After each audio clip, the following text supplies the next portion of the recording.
так удобен, как мой аппарат, соответственно. Это мобила моего адвоката.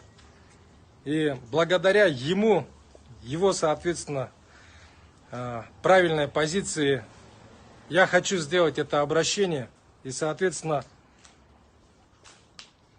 попытаться донести все то, что происходило до этого дня со мной в последние 7 лет. Мое видеообращение направлено непосредственно к министру МВД Республики Казахстан Ерлану Заманбековичу Тургумбаеву. Да, я бы хотел тоже изначально сделать небольшое вступление до того, как я зачитаю свое видеообращение.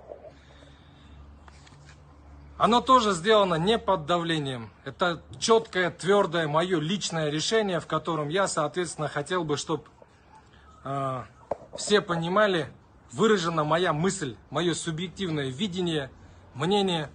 И, конечно же, что этот видеоэфир, он конкретно основан только на моем собственном, единоличном принятом решении. Итак, само обращение. Уважаемый Ерлан Заманбекович, разрешите мне попытаться донести до вас свое субъективное мнение, чаяние и принести свои извинения за ситуацию, в которой я оказался, и общее свое видение. Мне уже 40 лет. Последние 7 лет я неустанно пытался внести свой вклад попытками улучшить, как я считал, полицию Казахстана. Снимая видеосюжеты, делая обращение к вам и руководителям департаментов полиции, я критиковал полицейских, их работу, которые так или иначе допускали ошибки в работе и не всегда следовали букве закона. Доказательства тому возбужденные в больших количествах служебные проверки, вынесены дисциплинарные взыскания и все остальное.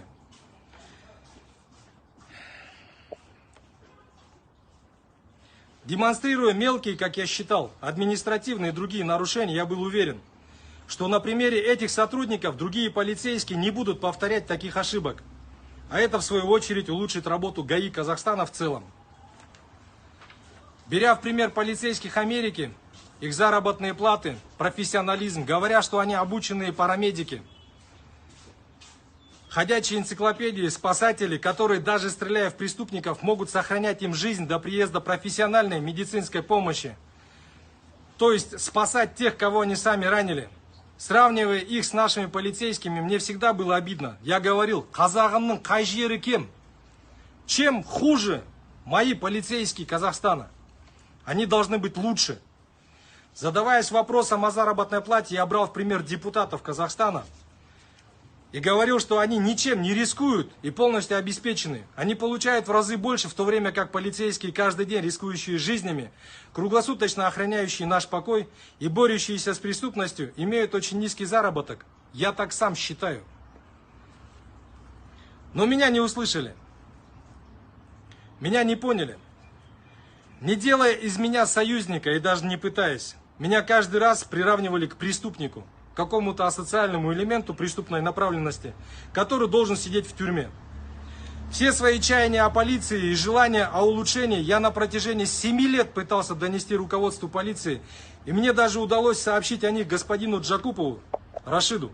Это бывший замминистра МВД РК при господине Касымове. Я всегда был готов сотрудничать и делился знаниями в области дорожного движения с полицейскими. И раньше это случалось в совместных оперативно-профилактических мероприятиях. Но сейчас, все стало иначе, и ощущение, что негласно я объявлен противником полиции, не покидает меня. Уважаемый господин министр, разрешите заверить вас, что я больше не намерен снимать на видео полицейских Казахстана. То есть я не собираюсь больше демонстрировать всю их работу, их ошибки и, соответственно, не собираюсь это делать открыто через социальные сети. Это мое последнее обращение к вам, и я тверд в своем желании.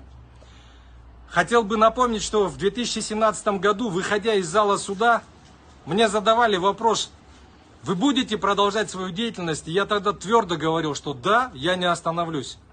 Но, ребят, достигнут предел, и, конечно же, мне сейчас 40.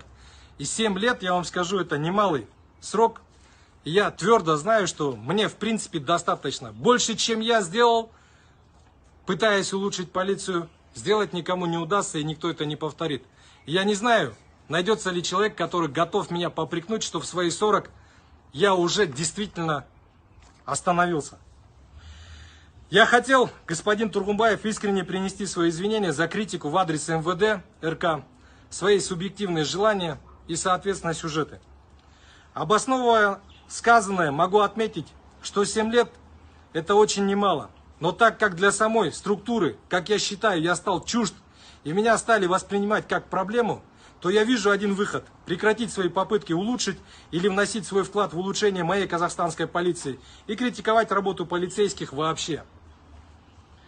Простите мне мою резкость, прямые высказывания и порой даже свои субъективные мнения относительно отдельно взятых руководителей полиции, которые, как я считал, не всегда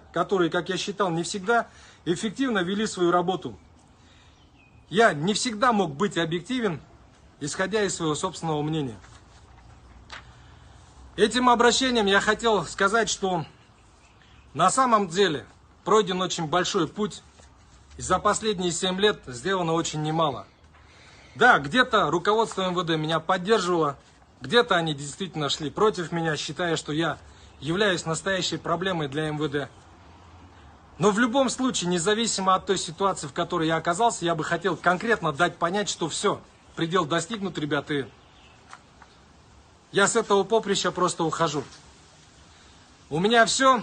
И последнее, это я хотел официально поздравить непосредственно Джумахамбетова Ереке с новым званием генерала. От души поздравляю вас. Удачи всем.